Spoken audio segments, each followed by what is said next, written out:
during the war, everybody has problems. Even you, but you have nice ocean and don't feel now, but you will feel it in the future. God bless. You don't know that. God bless. God bless. You will not have a war. Don't tell us what we're going to feel.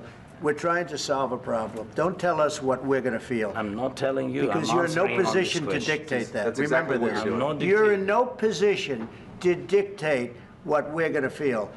We're going to feel very good. You will feel influence. We're going to feel very good and very strong. You will feel influence. You're right now not in a very good position.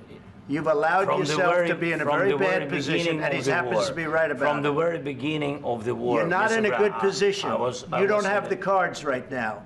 With us, you start having cards. But right now, you don't. You're playing cards. You're playing cards. You're gambling with the lives of millions of people. You're gambling with World War III. You're gambling with World War III.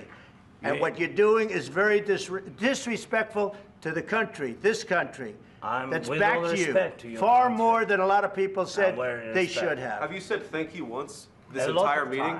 No, in this entire meeting, have you said thank you? You went to Pennsylvania and campaigned for the opposition in October. Offer some words of appreciation for the United States of America and the president who's trying to save your country.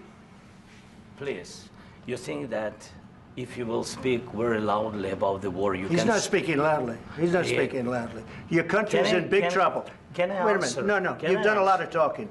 Your country is in big trouble. I know. You're not winning. You're not winning this.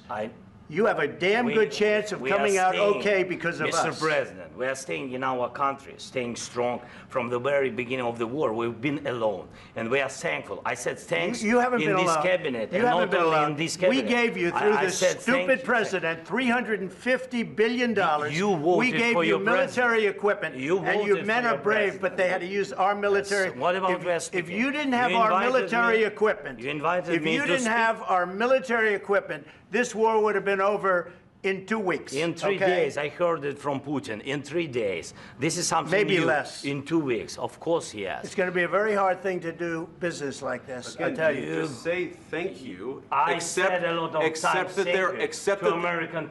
there are disagreements, and let's go litigate those disagreements rather than trying to fight it out in the American media when you're wrong. We know that you're wrong. But you see, I think it's good for the American people to see what's going on. I understand, sir. I think it's very important. That's why I kept this going so long. The problem is, I've empowered you to be a tough guy.